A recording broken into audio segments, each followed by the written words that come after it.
चीजें किस तरीके से जाती हैं, हमारे खून के द्वारा जाती है, खून के थ्रू जाती है। तो हमारा खून हार्ट के हर एक पार्ट में पहुंचेगा तो वहां पे अच्छा खाना, अच्छा ऑक्सीजन वहां पे पहुंचता रहेगा। तो एडिक्वेट ब्लड सप्लाई होनी चाहिए, ऑक्सीजन अच्छे से पहुंचना चाहिए।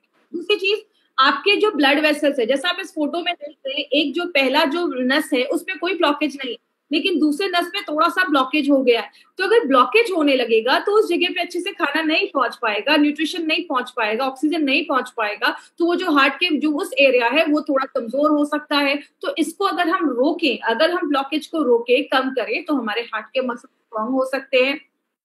हमारे जो हार्ट के मसल्स है ना, वो एक कार्डियोटोनिक एक्टिविटी करते हैं, आपके हार्ट के मसल्स बीट करते रहते हैं।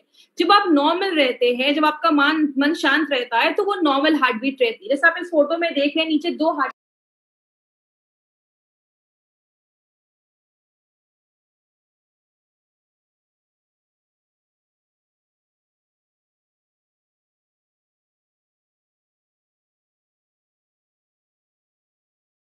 की फोटो है।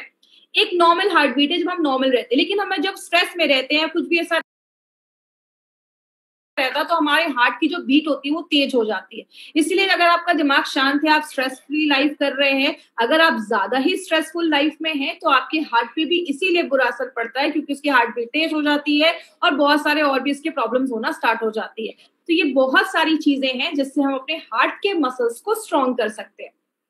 क्योंकि जैसा आप सबको पता है, हार्ट एक मसल है। हम अपने बॉडी के बहुत सारे मसल को टोन करते हैं, एक्सरसाइज करते हैं, तो हार्ट के मसल्स भी अगर वेल टोन्ड होंगे तो आपकी जो हार्ट की मांसपेशियां हैं वो अच्छे से बीट होंगी और बहुत सारे आपको बीमारियां होने से वो बचाने में हेल्प करती है। दूसरा है कि क्लॉगिंग नहीं होना चाहिए, आपकी जो नसें हैं उसमें ब्लॉकेज नहीं होना चाहिए। उसको हम कैसे रोक सकते हैं?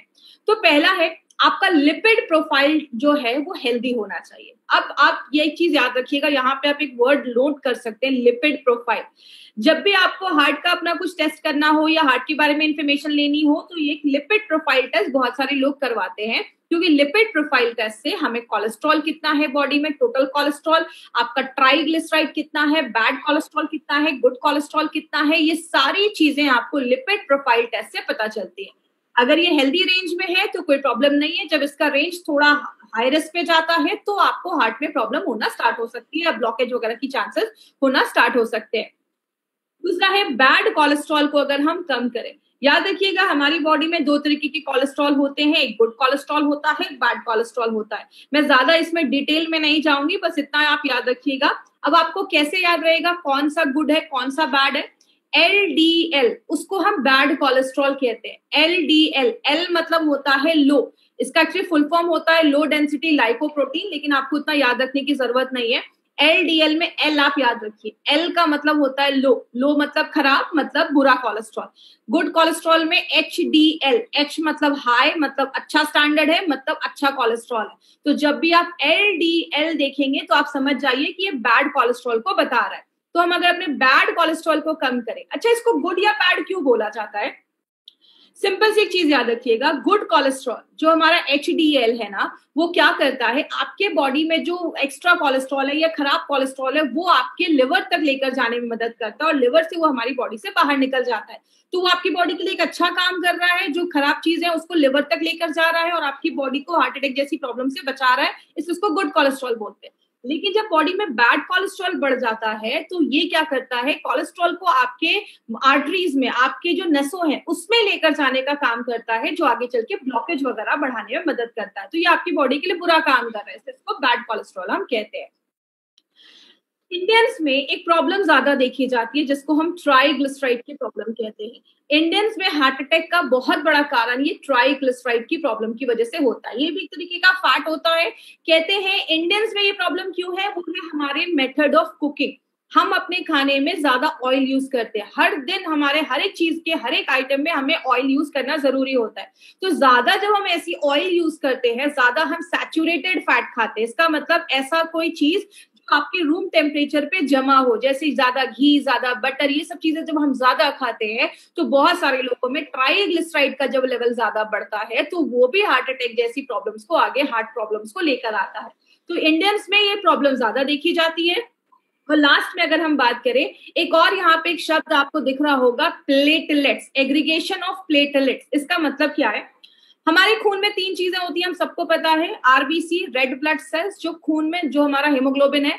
दूसरा है डब्ल्यूबीसी, जो लड़ने का काम करता है, सिपाही जैसे होते हैं, सोल्जर्स जैसे होते हैं। और तीसरी एक चीज होती है प्लेटलेट्स। जब भी आपको कोई कट लग जाता है, खून निकल रहा है, खून को बंद करने का काम ये प्लेटलेट्स करते हैं। तो होता क्या है, आपकी जो नसें हैं, आप फोटो में देखिए, जो नसें हैं उसमें प्लेटलेट जमना स्टार्ट हो जाता है। तो प्लेटलेट जब जमने लगता है तो आगे चल के ब्लॉकेज होने लगता है। इसीलिए हमारी बॉडी को अगर हम नेचुरल प्लेटलेट एग्रीगेशन इनहिबिटर, जिसको हम PAI कहते हैं, अगर हम वो प्रोवाइड करें तो ये ब्लॉकेज से भी हम बच सकते हैं। जैसे कि एग्जांपल, प्लेटलेट एग्रीगेशन का मतलब जमा होना और इनहिबिटर का मतलब रोकना। कोई ऐसी चीज जो आपके प्लेटलेट को जमा होने से अगर रोकती है तो वो नेचुरल तरीके से आपके ब्लड, जो आपका जो ब्लॉकेज वगैरह है, उसको हम रोक सकते हैं। तो ये कुछ तरीके हैं जिससे हम अपने जो ब्लॉकेज है उसको कम कर सकते हैं। लिपिड प्रोफाइल को हेल्दी रखना है, बैड कोलेस्ट्रॉल को कम करना है, ज्यादा ऑयली चीजें नहीं खानी है, और कोई ऐसी चीज जो आपके प्लेटलेट को जमने से रोके। अब जो तीसरी चीज है उसको हम कहते हैं, आपकी जो नसें हैं वो स्ट्रांग होनी चाहिए, मजबूत होनी चाहिए। क्योंकि आपको पता है हमारी बॉडी में बहुत सारी नसें होती हैं। कहते हैं 72,000 से ज्यादा हमारी बॉडी में नसें होती हैं, और लगभग 3 तरीके की नसें देखी जाती हैं।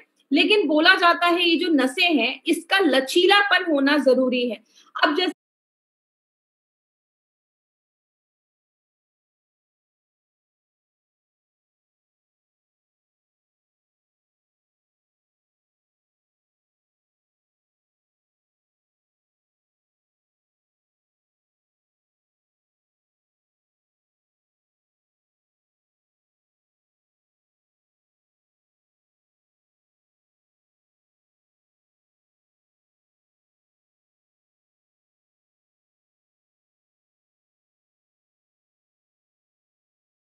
अगर बात करें, इसका लचीलापन कब खत्म होता है, इलास्टिसिटी कब खत्म होती है, जब अंदर चीज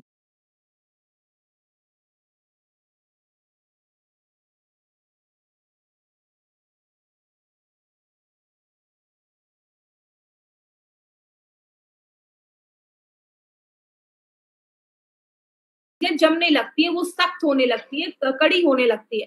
तो इसका लचीलापन अगर बरकरार रहेगा, नसों का लचीलापन बरकरार रहने से क्या होता है, आपके शरीर के हर एक भाग में खून पहुंचेगा। इसको अगर हम हार्ट, जैसा फोटो में देख रहे हैं, धीरे धीरे उसमें अंदर चीजें पीली पीली जमने लग रही है, मतलब वो जो ब्लड वेसल्स है वो आपका हार्ड होना स्टार्ट हो गया है।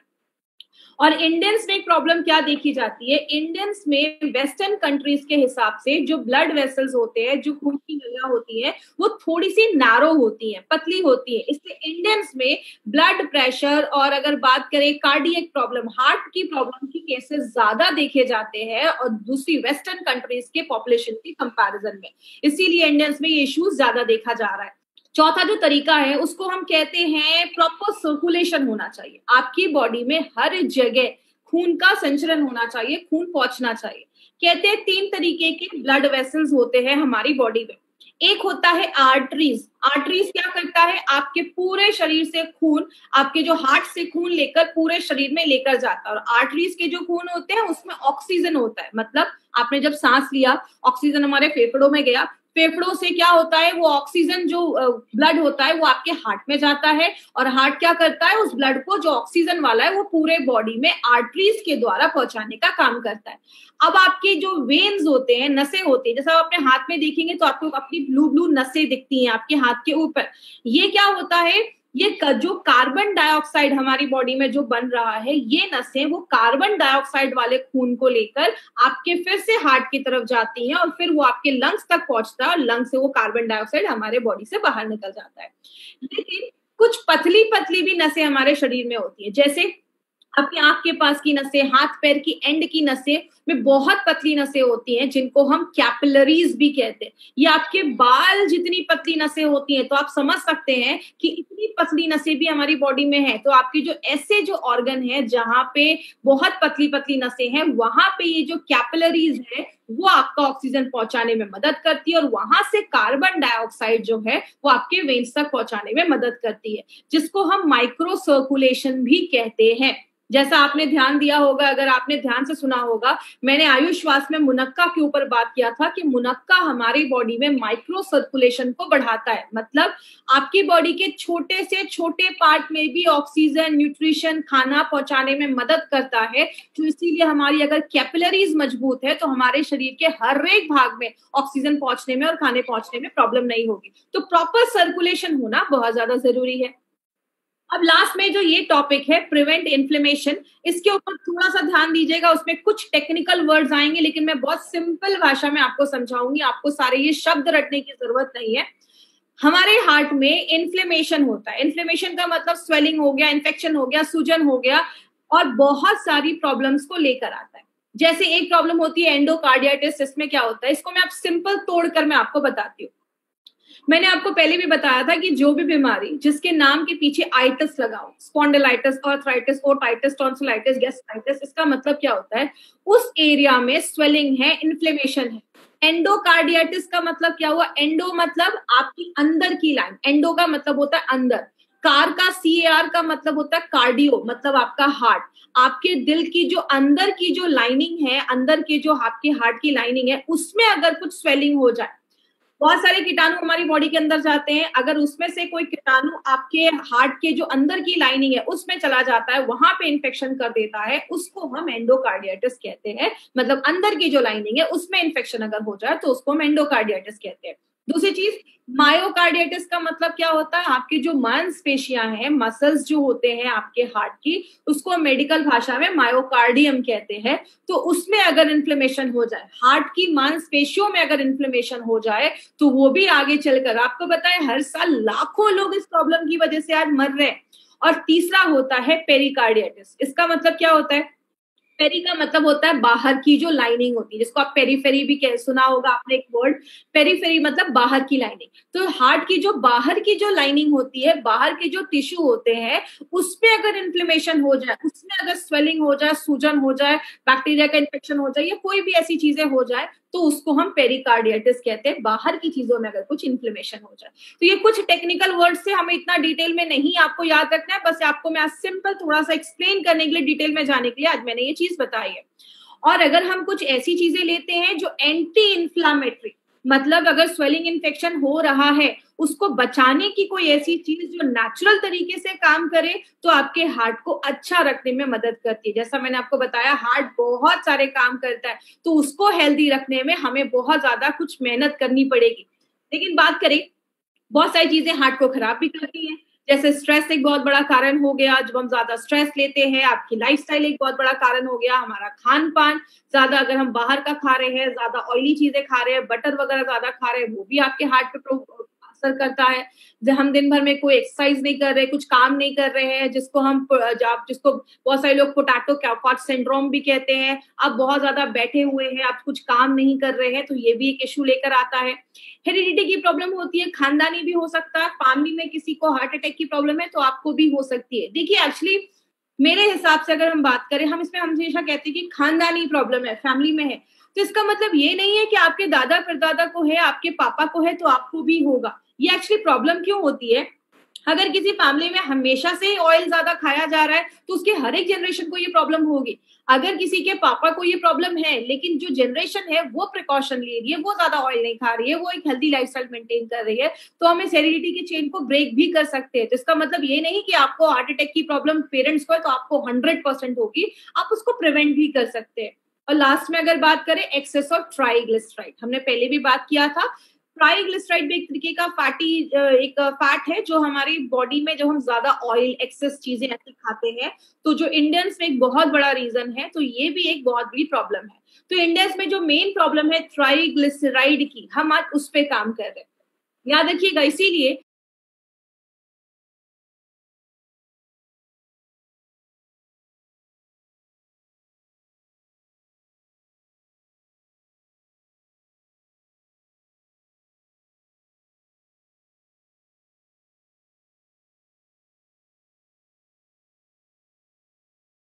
हमारी कंपनी ने एक नोवेल फॉर्मूला निकाला है और ऐसा फॉर्मूला आपको मार्केट के किसी भी प्रोडक्ट में नहीं मिलेगा। और उस फॉर्मूले को बताने से पहले एक चीज मैं आपको बताऊं, हम कैसे पता करेंगे कि हमारा जो हार्ट है वो हेल्दी नहीं है। तो कुछ सिम्टम्स आपको मैं स्क्रीन पे दिखा रही हूँ। पहला सिम्टम है शॉर्टनेस ऑफ ब्रेथ। आपको बहुत ज्यादा आपको सांस लेने में प्रॉब्लम देखी जाएगी। आपको चेस्ट पेन होना स्टार्ट हो सकता है, सीने में कभी कभी दर्द स्टार्ट हो सकता है, नोजिया या वॉमिटिंग जैसी प्रॉब्लम हो सकती है, कभी कभी बहुत ज्यादा आपको नोजिया या जी मचलना जिसको हम हिंदी में कहते हैं, या उल्टी जैसी प्रॉब्लम हो रही है, डिजीनेस हो सकता है, कभी कभी चक्कर आ सकता है। हार्ट की जो पेशेंट्स होते हैं कभी कभी उनको बहुत ज्यादा स्वेटिंग स्टार्ट हो गया है, एंजाइटी होती है, चेस्ट में पेन हो सकता है, ऐसे बहुत सारे सिम्टम्स है। तो आपको कभी भी ऐसा फील होना स्टार्ट हुए ना कि शॉर्टनेस ऑफ ब्रेथ है, सांस लेने में तकलीफ हो रही है, थोड़ा सा भी सीढ़ियां चढ़ रहे हैं तो हांफने लग रहे हैं, आप सबसे पहले अपना लिपिड प्रोफाइल टेस्ट जरूर करवाएं। लिपिड प्रोफाइल टेस्ट से आपको पता चलेगा कि कोलेस्ट्रॉल, ट्राइग्लिसराइड, बैड और एचडीएल जो है वो रेंज में है या नहीं। तो ये टेस्ट से हमें ये सारी चीजें पता चलती है। इसीलिए अगर बात करें, हमारी कंपनी ने ये जो नोवेल फॉर्मूला निकाला है, इसमें आपको एक इंपॉर्टेंट चीज जो याद रखनी है वो है संस्कारित मेथी। अब मेथी हम सबके घरों में यूज हो रहा है, लेकिन ये संस्कारित क्या है? संस्कारित का मतलब होता है पहले मेथी को लिया जाता है, इसको सोक किया जाता है, पानी में सोक करने के बाद इसको छोड़ दिया जाता है बाहर निकालकर। तो आपने देखा होगा जो हम मूंग या ऐसी कोई चीज स्प्राउट्स को जो हम बहुत दिन तक छोड़ देते हैं, 2-3 दिन तक, तो उसमें अच्छा खासा ना जर्मिनेशन हो जाता है, अंकुर निकल आते हैं। तो वो जो हमारा जर्मिनेटेड जो मेथी होता है उसको फिर ड्राई किया जाता है, पाउडर बनाया जाता है, और वो जो मेथी होता है इस पूरे प्रोसेस को हम संस्कारित मेथी कहते हैं, जो आपके ट्राइग्लिसराइड के लेवल को कम करता है, आपके डाइजेशन को अच्छा करता है और एक एंटीऑक्सीडेंट प्रॉपर्टी भी है। दूसरी जो इंपॉर्टेंट चीज है जो एक सिनर्जिस्टिक वे में काम करती है, अर्जुना बार्क और पुष्कर मूल जब एक साथ डाला जाता है, अर्जुन को आपको पता होगा, अर्जुन एक ऐसे वॉरियर थे जिनका कभी कोई जो एरो होता, जो बाण होता था, कभी मिस नहीं होता। अगर उन्होंने किसी को टारगेट बनाया है तो उस पर हिट करेगा ही करेगा। इसीलिए अर्जुना बार्क जो है वो आपके हार्ट के हेल्थ को अच्छा रखने में मदद करता है। और अर्जुना, इसलिए इसका नाम अर्जुना बार्क रखा गया है, क्योंकि अगर इसने हार्ट को टारगेट किया तो हार्ट पे ही जाकर काम करता है और हार्ट को बहुत अच्छा स्ट्रॉन्ग करता है। तो अर्जुना बार्क के साथ जब हम पुष्कर मूल डालते हैं तो आपके मसल्स को स्ट्रॉन्ग करता है, उसको टोन करता है, और आपके जो मांसपेशियां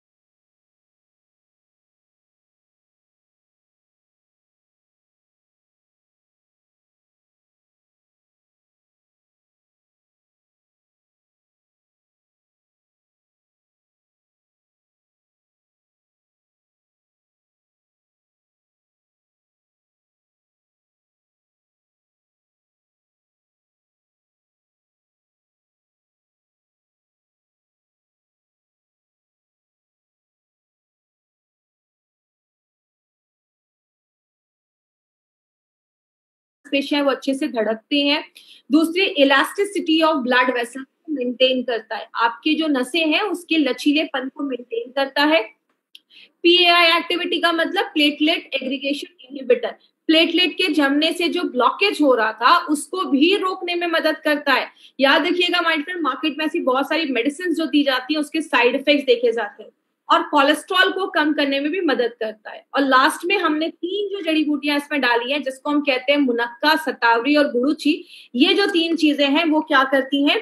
बायो एबिलिटी का काम करती है। मतलब और जो हमने जड़ी बूटियां डाली हैं उसके जो एब्जॉर्प्शन की कैपेसिटी है या बायो एबिलिटी है उसको बढ़ाने में मदद करती है। आयुर्वेदिक टर्म्स में योग वागी जैसा वर्क करती है। आगे बात करें किसको देना है, सबसे पहले जो भी 30 इयर्स के ऊपर है आप उनको ये प्रोडक्ट दे सकते हैं जिनकी एक हेक्टिक लाइफस्टाइल है, या जैसे कभी कभी आपने देखा होगा 25 साल के हैं लेकिन हार्ट अटैक आ गया, 25 साल के हैं लेकिन कार्डियक अरेस्ट हो गया। मतलब एज तो उनकी कम है लेकिन हार्ट की कंडीशन ज्यादा हो गई है। मतलब आपकी जो क्रोनोलॉजिकल एज है, मतलब जो आपका पासपोर्ट पे आपका एज है जिस दिन आप पैदा हुए, जो आपकी एक्चुअल डेट ऑफ बर्थ है। बायोलॉजिकल एज का मतलब कुछ लोगों की एज तो कम होती है लेकिन उनका जो हार्ट का कंडीशन है वो ज्यादा है। ये कारण है आपकी जब अंदर की कोशिकाएं ज्यादा एजिंग ज्यादा होने लगती है उनकी, तो आपका हार्ट जो होता है वो वीक होने लगता है, तो कम एज में ये प्रॉब्लम होने लगती है। तो आपकी जो बायोलॉजिकल एज है उसको आपकी क्रोनोलॉजिकल एक्चुअल एज से ये अलाइन करता है, उसको एक जैसा करता है। अगर आप 40 साल के हैं तो आपकी हार्ट की कंडीशन जैसी होनी चाहिए, अगर आप रेगुलर यूज करते हैं तो उसको वैसा रखता है। कोलेस्ट्रॉल और ट्राइग्लिसराइड के लेवल को बैलेंस करता है, प्लेटलेट को जमने नहीं देता है, और अगर बात करें आपकी मांसपेशियों को मजबूत करता है। जैसा हमने देखा हमारी पांचों जरूरतों को ये प्रोडक्ट काम करता है। और याद रखिएगा मार्केट में ऐसी कोई भी मेडिसिन नहीं है। मार्केट में आपके खून को पतला करने के लिए एस्पिरिन जैसी मेडिसिन दी जाती है, प्लेटलेट को कम करने के लिए एंटी प्लेटलेट वाली मेडिसिन भी दी जाती है, तो प्लेटलेट को जमने नहीं देती है। बीटा ब्लॉकर्स जैसी मेडिसिन दी जाती है जो आपके हार्ट को थोड़ा सा स्लो कर देती है, जिसके साइड इफेक्ट्स देखे जाते हैं अगर आप लंबे समय तक यूज कर सकते हैं। और आपकी आर्टरीज में जमने से, उसको हार्ड होने से रोकता है। आपने देखा होगा बहुत सारे लोगों को कभी स्टंट लगा है तो फिर से उनको ब्लॉकेज के चांसेस देखे जाते हैं। तो जहां पे स्टंट लगा है वहां पे फिर से जो ब्लॉकेज के चांसेस हैं वो होना के चांसेस जो होते हैं वो इंक्रीज हो जाते हैं, फिर से होने के चांसेस होते हैं। तो अगर कभी किसी को ऐसा हुआ है ऑपरेशन करवाने के बाद 2-4 महीने हो गए हैं तो आप उनको भी अपना वेल हार्ट रिकमेंड कर सकते हैं। लेडीज और जेंट्स दोनों ले सकते हैं, और अगर जिनको भी हार्ट की प्रॉब्लम है वो भी इसको रिकमेंड कर सकते हैं, ले सकते हैं। बस एक चीज याद रखिएगा, जब भी किसी को आप ये प्रोडक्ट दें तो देने से पहले एक लिपिड प्रोफाइल टेस्ट करवा ले, और लगभग 12 हफ्तों के बाद, 3 से 4 महीने के बाद फिर से लिपिड प्रोफाइल को एक बार टेस्ट करें। इससे आपको पता चलेगा कि आपका नॉर्मल जो आपका कोलेस्ट्रॉल लेवल, ट्राइग्लिसराइड लेवल कितना मेंटेन हुआ है। तो ये रिपोर्ट अपने पास जरूर रखिएगा। किसको देना है? 40 साल के ऊपर के लोगों को दे सकते हैं, 25 से 40 साल के बीच में, और एक फैमिली हिस्ट्री है आप उनको भी ये प्रोडक्ट दे सकते हैं।